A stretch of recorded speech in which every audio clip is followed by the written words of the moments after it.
What's up guys, and welcome to another video.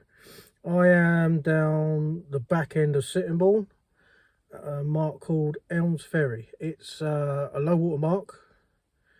It's quite hard to get to if you don't own a 4x4 or some sort of SUV. It would be incredibly hard to get to because it is quite a rough path to get down here. I was planning on getting here before it got dark, but well, as you can see, that didn't happen. I was going to show you around, but so basically you drive to the end of the country lane slash byway, I guess. You climb over the wall and you walk right out on a spit, like a hard shingle slash shell path, if you like, right out to the low water mark. I've still got about an hour and a half before I can actually fish it because tide's not quite out far enough yet. It's one of them marks where you have to watch the tide, so I don't advise coming down here on your own for the first time, and strongly don't advise you coming down here at night on your first time. But that being said, I've done it before. I vaguely know what I'm doing. Yeah, so you get out there. As soon as the tide starts to turn, I normally give it 20 minutes, half hour. Then I come off just to be safe. Now, you can fish it longer than that, but 20 minutes, half hour, and I start to get a bit uncomfortable. So once the tide's turned, obviously, then you make your way off. Tonight, same baits as before. I did have a good thornback ray out here a couple of months back. I've got squid, I've got bluey.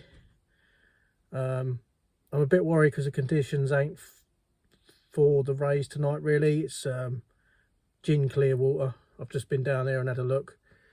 But hey, I'm here now. It's a session after work, so let's see how it goes. I'll bring you back. Right guys, brought you back. Doing the best I can down here. It's literally pitch black. So, rods I'll be using tonight. It's a Ziplex 3500, you see in my first video, with the super tuned 7HT. I've got the Gorilla back out with a fixed ball. It's quite snaggy here guys, so the fixed ball's going to come into its own here with the quick retrieve. Right, rigs. I've got the pulley panel that we made in my last video. That's it all clipped up there. I showed you how that worked last time. Just cheap old weights on the bottom because I know I'm going to lose a lot of gear tonight.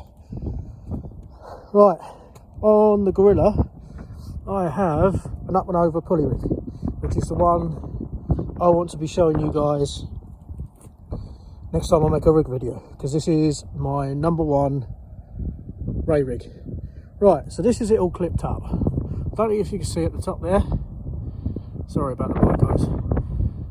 It's upside down rig clip. There she is. So, and you can see the line is passing over the top of that.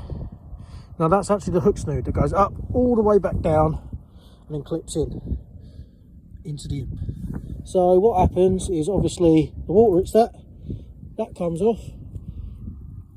Well, it's going to show me up now.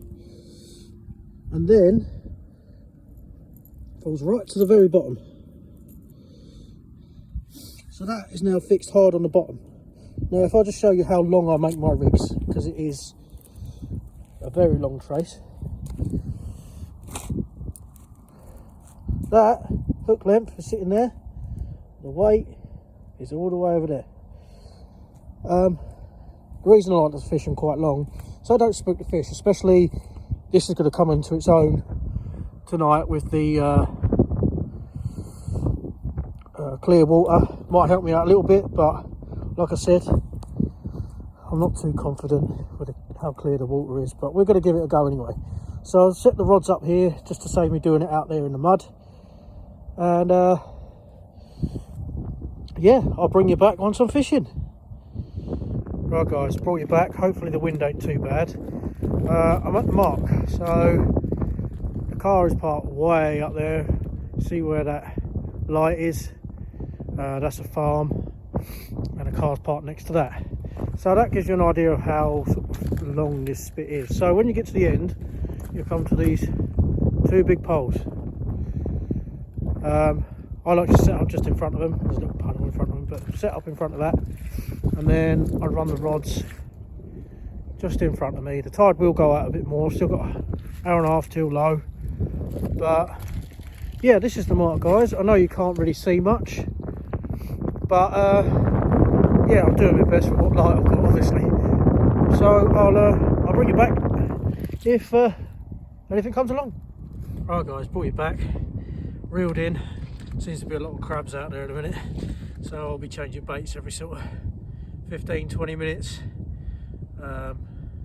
After that, if they're coming in completely stripped, then I'll drop it down to 10 minutes. But basically, the bait that I've found works the best here is straight bluey.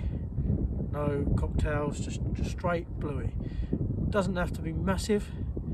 I mean, I brought one bluey out with me tonight, and trying to make it last anyway. So, right, the way I do this is I just in through the bottom, turn the hook back out and down, just like that. See that? Then, sort of saying they're not monstrous baits, they're fairly small. Getting your bait and elastic, whatever, if I did it in the right hand. Get your bait and elastic and just wrap it up. Like I said before, I'm not too bothered about too much bait and elastic. At the end of the day, I'd rather it look good than just flap about and hang off here, there and everywhere. And the tighter it is, the harder it is for the fish to get off without taking the hook. So keep wrapping. Sometimes all the guts will start coming out the end. So what I like to do is just go up, over the top, round, over the top, round, and then just keep lassoing up. And that should stop them coming out. So then when they're in the water, they're giving off all that nice scent. Sorry if there's a bit of wind, guys. I mean, I'm right out in the estuary, so yeah, there's not much I can do about that at the moment. So that's lovely and tight. Remember, always go to the end with your bait and elastic, because that's where your penalties are going. So, like I said, I always go in reverse, line tight. There you go. So you've got a hook that side, a hook that side. Nice and proud, no point masking. Same deal as last time. Now on the other rod, I'm using a whole squid. That come in completely mangled as well.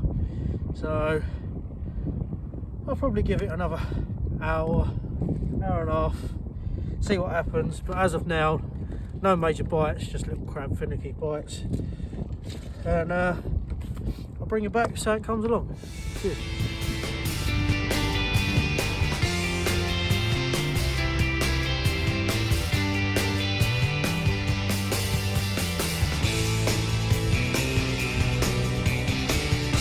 Right guys, as you guessed, back in the car, nothing showed up, but I know when to quit, and my hands are numb.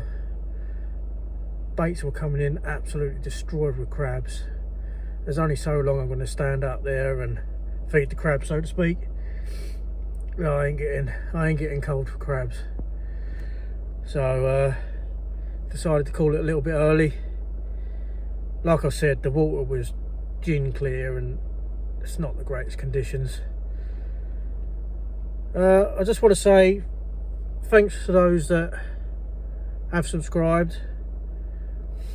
I mean, I'm over the moon with that. I've only been up, what, 4 days and 15 subscribers. In my book, that's doing all right. So thank you guys. It's going to be a bit of a struggle for me to get out fishing the next couple of weeks, but I'll try my best and post my sessions. I mean, January's not been very kind to me this year. Whiting, apart from when I went Bristol, obviously cod. And this is the first time I've ever blanked at this mark as well. Last time I had a decent sized ray, thornback ray. That's on my Instagram if you want to go and have a look at that. That's it's on my blue Shakespeare box. Yeah, so a bit disappointed I blanked tonight, but hey, that's real sea angling. Like I said, I'll still post it. I know it's not great, the first two videos, me not catching. I mean, I would love to have shown you guys some fish, but that's the way it goes sometimes. And yeah, I'll just thank you for watching, and if you like these little trips, and like and subscribe, and yeah, there'll be plenty more of them. Tight lines, people.